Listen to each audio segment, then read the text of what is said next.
नमस्कार दोस्तों, मैं हूं आपके साथ आदित्य वाजपेयी और आप देख रहे हैं हमारा यूट्यूब चैनल एवी पॉलिटिक्स। दोस्तों, आपका बहुत-बहुत स्वागत है हमारे यूट्यूब चैनल पर। दोस्तों, हमारे चैनल पे आपको लेटेस्ट न्यूज़ अपडेट मिलेगी और आपको हमारे चैनल पर न्यूज़ फ्लैश मिलेगी और केस स्टडी न्यूज़ भी आपको देखने को मिलेगी। और हम सोच रहे हैं कि रोज़ की जो ताज़ा खबरें रहती हैं, तरोताज़ा खबरें रहती हैं सुबह-सुबह की, वो आपको बताएँ। और उसके लिए मैं अब से प्लान करूँगा कि रोज़ बनाने की कोशिश करूँगा हर वीडियो। और रोज़ जो न्यूज़ रहेगी आपकी, मतलब यानी कि जो सुबह की रोज़ न्यूज़ रहती है, ताज़ा खबरें दिन की, वो आपको बिल्कुल रोज़ बताने की कोशिश करूँगा। दोस्तों, आज हम चर्चा करने जा रहे हैं, क्या 2024 में प्रशांत किशोर एक अहम रोल निभाएंगे? क्योंकि 2024 का प्रधानमंत्री कौन बनेगा, इसमें प्रशांत किशोर की क्या भूमिका रहेगी और शरद पवार और प्रशांत किशोर की बंद कमरे की मीटिंग के राज क्या हैं और इसके क्या क्या मायने हैं।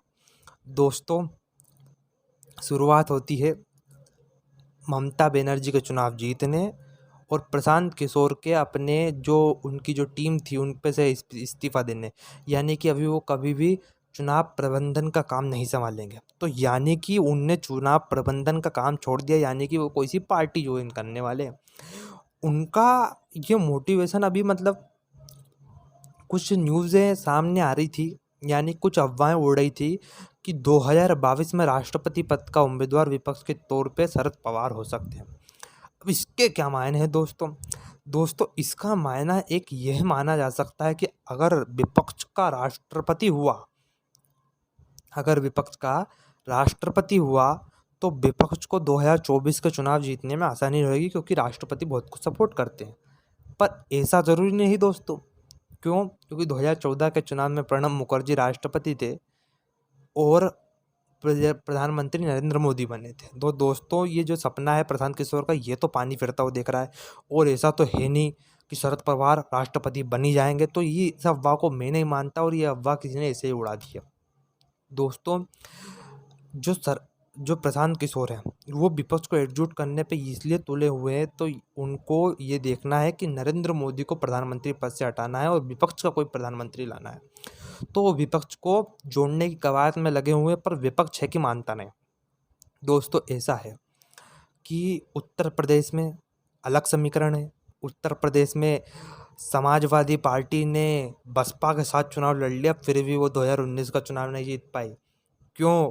क्योंकि बीजेपी के पास मास्टरमाइंड श्रीमान श्री अमित शाह जी हैं, माननीय, जो कि बहुत ही एक्स्ट्रा मास्टरमाइंड। उनको पता था कि मुसलमान उनके साथ नहीं, जाटव उनके साथ नहीं है और यादव उनके साथ नहीं, यानी कि उनके विपक्ष का वोट 40% है। तो उन्होंने 60% वोट एकजुट कर लिया।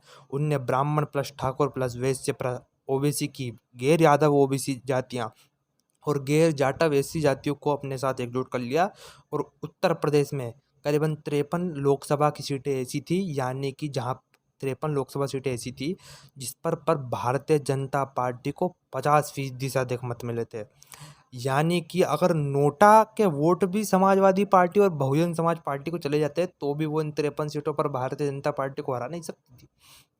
तो दोस्तों, ये जो समाजवादी पार्टी और बसपा का गणित है, ये तो उत्तर प्रदेश में फेल हो जाता है, पर ममता बनर्जी ने बीजेपी को जरूर धूल जगाई।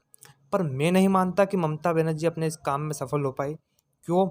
क्योंकि बीजेपी जो ओवर कॉन्फिडेंस से लबोलबार थी इस चुनाव में, उसको ये भरोसा था कि हम चुनाव जीत ही जाएंगे। पर उसको ये पता नहीं चल रहा था कि जो बंगाल है वहाँ की ज़मीनी स्तर पर क्या हो रहा है।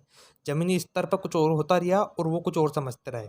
उनके पार्टी नेताओं ने थोड़ी सी जगहबाजी भी हुई और बीजेपी के साथ थोड़े से दोगले लोग भी थे, जिनकी वजह से भारतीय जनता पार्टी को नुकसान हुआ और वो सिर्फ 77 सीटों पर अटक गई। और अभी भी गुटबाजी भारतीय जनता पार्टी के बंगाल खेमे में चली रही है। दोस्तों, हम बात करें बिहार की, तो बिहार में दोस्तों बीजेपी का जो कुनबा है, यानी कि एलजेपी एलजेपी तो चलो, पशुपति कुमार पारस को उनने साथ ले लिया, यानी कि 5 सांसद उनके खेमे में, चिराग पासवान तो कुछ नहीं कर पाएंगे।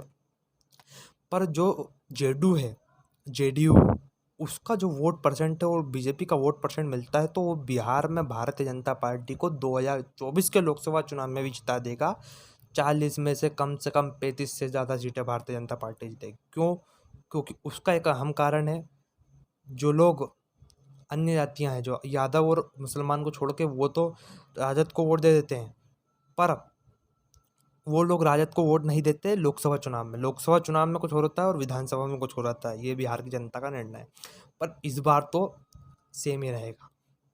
देखिए तमिलनाडु की बात कर लें दोस्तों, तमिलनाडु में अगले जो 2024 का विधानसभा लोकसभा चुनाव होगा, उसमें डीएमके के आसार, एआईडीएमके के आसार रहेंगे जीतने के। क्यों? क्योंकि डीएमके जो है वो भी लब्बो लुभाव से ओवर कॉन्फिडेंस में ज़्यादा है, और बीजेपी पूरा कोशिश करेगी कि वो एआईडीएमके के साथ रहे और एआईएमडीएमके को फाइनेंशियली सपोर्ट करे।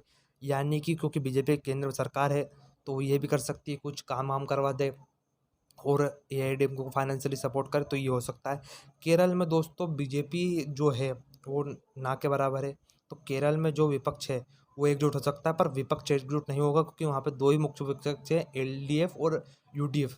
अगर एलडीएफ यूडीएफ के साथ जाके मिल गए, यानी कि सीपीएम और कांग्रेस मिल गए, तो विपक्ष को तो छोड़ो, कुछ बचेगा ही नहीं। क्योंकि जब आप सामने वाले ओपोजिशन में कोई रहेगा ही नहीं, तो चुनाव लड़ने से क्या फ़ायदा, जनता तो वोट ही देगी। तो यानी कि वहाँ पे केरला में गठबंधन सीपीएम और एलडीएफ और यूडीएफ में नहीं हो सकता, कभी भी नहीं हो सकता।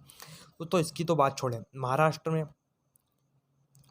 में आपने देखा होगा कि शिवसेना जो है वो कभी तो कांग्रेस के साथ रहती है, मतलब अभी भी कांग्रेस के साथ है वो, पर वो चुनाव नहीं लड़ती है कांग्रेस के साथ। यानी कि चुनाव तो वो सेपरेट लड़ेगी, पर चुनाव जीत के आने वालों के साथ वो कांग्रेस का गठबंधन कर लेगी।